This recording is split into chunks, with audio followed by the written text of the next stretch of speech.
Albert Einstein once said, everybody's a genius, but if you judge a fish by its ability to climb a tree, it will live its whole life believing that it is stupid.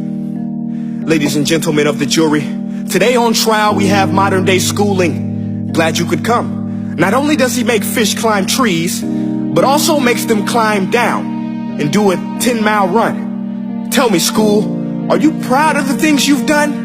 Turning millions of people into robots, do you find that fun? Do you realize how many kids relate to that fish swimming upstream in class, never finding their gifts, thinking they are stupid, believing they are useless? Well, the time has come, no more excuses. I call school to the stand and accuse him of killing creativity, individuality, and being intellectually abusive. He's an ancient institution that has outlived his usage.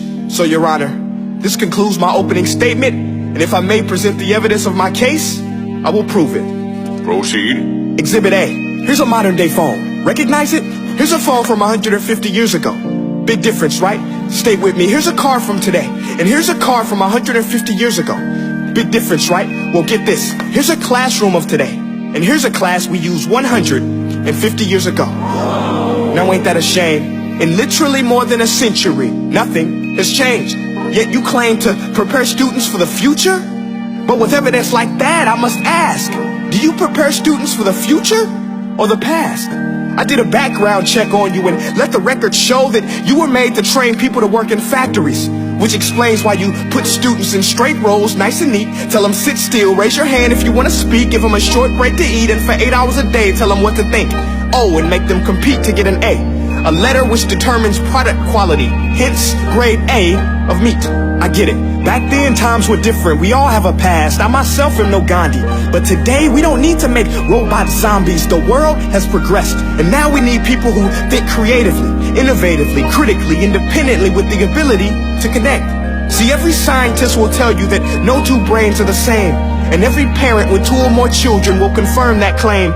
So please explain why you treat students like cookie cutter frames or snapback hats, giving them this one-size-fits-all crap. Watch your language. Sorry, Your Honor, but if a doctor prescribed the exact same medicine to all of his patients, the results will be tragic. So many people will get sick, yet when it comes to school, this is exactly what happens. This educational malpractice, where one teacher stands in front of 20 kids, each one having different strengths, different needs, different gifts, different dreams, and you teach the same thing the same way?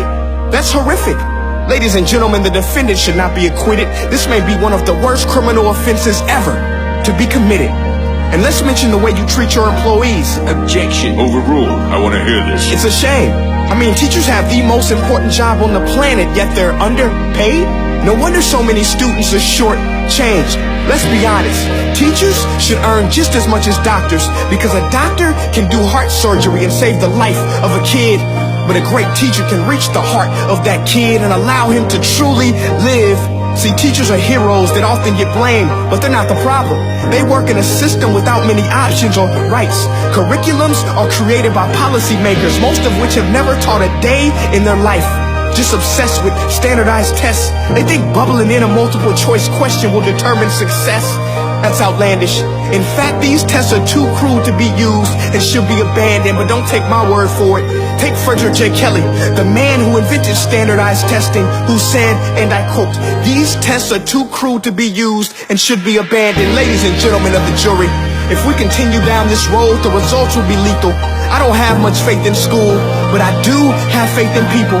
And if we can customize healthcare, cars, and Facebook pages, then it is our duty to do the same for education, to upgrade it, change it, do away with school spirit, because that's useless. Unless we're working to bring the spirit out of each and every student, that should be our task. No more Common Core. Instead, let's reach the core of every heart in every class. Sure, math is important, but no more than art or dance. Let's give every gift an equal chance. I know this sounds like a dream, but countries like Finland are doing impressive things. They have shorter school days. Teachers make a decent wage. Homework is non-existent, and they focus on collaboration instead of competition. But here's the kicker, boys and girls. Their educational system outperforms every other country in the world. Other places like Singapore are succeeding rapidly. Schools like Montessori, programs like Khan Academy. There is no single solution, but let's get moving. Because while students may be 20% of our population, they are 100% of our future. So let's attend to their dreams, and there's no telling what we can achieve. This is a world in which I believe, a world where fish are no longer forced to climb trees. I'll rest my case.